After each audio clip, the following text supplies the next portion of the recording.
Hello, welcome back. నేను doctor Padmaja, consultant dermatologist at Newroot skin and hair clinic, Hyderabad. ఈరోజు మన topic hair transplantation pain లేకుండా ఎలా చేస్తాం. సో చాలామంది హెయిర్ ట్రాన్స్ప్లాంటేషన్ అనగానే అదొక పెద్ద సర్జరీ, చాలా పెయిన్ఫుల్ ఉంటుంది, నొప్పి భరించాలేమో అని భయపడి సర్జరీ చేయించుకోవడానికి కూడా వెనకాడుతూ ఉంటారు. కానీ ఇది యాక్చువల్లీ కరెక్ట్ కాదు. ఎందుకంటే మేము మీకు పెయిన్ లేకుండానే full throughout the process ఎటువంటి పెయిన్ లేకుండా జాగ్రత్త తీసుకుంటాము. ఎక్కడైతే we work on the scalp, like donor రీజన్లో, తర్వాత రిసిపియంట్ రీజన్లో ఎక్కడెక్కడైతే we work on it for the transplantation, అక్కడ మేము మల్టిపుల్ ఇంజెక్షన్స్ ద్వారా అనెస్థీషియా ఇవ్వడం జరుగుతుంది. లోకల్ అనెస్థీషియా అనమాట. అది ఓన్లీ స్కిన్ కింద లేయర్స్ వరకే పనిచేస్తుంది. ఇక ఇంటర్నల్గా కూడా ఎటువంటి ప్రాబ్లమ్స్ ఉండవు దీనివల్ల. సో ఇట్లా మల్టిపుల్ ఇంజెక్షన్స్ ఇవ్వడం వల్ల మీ స్కాల్ప్ మొత్తం నంబ్ అయిపోతుంది, మీకు మొద్దు బారిపోతుంది, మీకు ఎటువంటి స్పర్శ కూడా తెలియదు. సో అనెస్థీషియా ఇచ్చేటప్పుడు సర్జరీ మొత్తం through out the procedure and also surgery అయిపోయి మీరు ఇంటికి వెళ్ళిన తర్వాత కూడా మీకు ఎటువంటి పెయిన్ లేకుండా మేము అన్ని విధాలుగా జాగ్రత్తలు తీసుకుంటాం.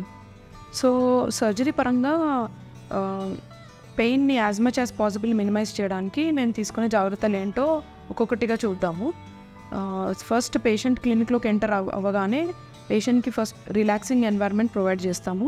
In terms of reclining chairs, soft blankets provide చేయడం అండ్ సూదింగ్ మ్యూజిక్ పెట్టడం జరుగుతుంది. అలాగే ప్రొసీజర్ స్టార్ట్ చేసేటప్పుడు ఫస్ట్ మేము స్కాల్ప్ మీద ఒక నంబింగ్ క్రీమ్ అప్లై చేస్తాము. ఇది మొత్తం ఎక్కడెక్కడ మనం వర్క్ చేస్తామో స్కాల్ప్ మీద అక్కడ మొత్తము నంబ్ అయిపోతుంది క్రీమ్తో. సో దట్ మీకు అనెస్థీషియా ఇంజెక్ట్ చేసేటప్పుడు కూడా ఆ ఇంజెక్షన్ పెయిన్ కూడా మీకు లేకుండా this will take care. Next numbing cream apply చేసిన తర్వాత మీకు ఏరియా మొత్తం నంబ్ అయిపోతుంది. అప్పుడు మేము ఒక వెరీ సన్నని నీడిల్స్తో, we call them insulin syringes అంటాము, 31 gauge నీడిల్స్ ఉంటాయి. వాటితో మేము అనెస్థీషియా అనేది డెలివర్ చేయడం జరుగుతుంది స్కిన్లోకి. మల్టిపుల్ ఇంజెక్షన్స్ ఇవ్వడం జరుగుతుంది. తర్వాత వన్స్ ఈ ఇంజెక్షన్స్ ఇచ్చిన తర్వాత మీకు స్కిన్ దాంతోపాటు కింద లేయర్స్ కూడా నంబ్ అయిపోతాయి. మీకు ఇంకా అసలు ఎటువంటి సెన్సేషన్ ఉండదు. ఆ నంబ్ అయిపోయిన ఏరియా పైన మేము ఇంకొంచెం లాంగర్ నీడిల్స్, ఇంకొంచెం పెద్ద నీడిల్స్ యూజ్ చేసి వేరే ట్యూమిసెంట్ అనెస్థీషియా ఇవ్వడం జరుగుతుంది.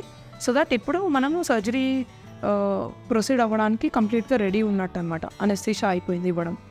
సో ఇలా ట్యూమిసెంట్ అనెస్థీషియా ఇచ్చిన తర్వాత మనం actual procedure extraction, slit making ఇవన్నీ చేస్తాము, which you will not be aware of totally.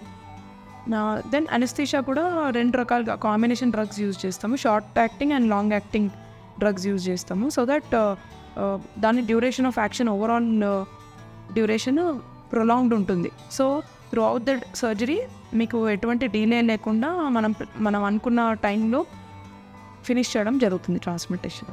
So ఇదంతా ఏంటంటే సర్జరీ రోజు ఏమేమి జాగ్రత్తలు తీసుకుంటాం అనేది నేను ఇప్పుడు మీకు చెప్పాను. అలాగే సర్జరీ అయిపోయిన తర్వాత పోస్ట్ ప్రొసీజర్ కూడా కొన్ని మేము మెడికేషన్స్ ఇస్తాము. మీకు అనెస్థీషియా వన్స్ తగ్గిపోయిన తర్వాత మీకు కొంచెం పెయిన్ ఉండే అవకాశం ఉంటుంది, అది న్యాచురల్లీ ఎక్స్పెక్టెడ్. కాబట్టి ఆ పెయిన్ని కూడా మనము తగ్గించడానికి మేము మీకు సర్టెన్ మెడికేషన్స్ ఇస్తాము.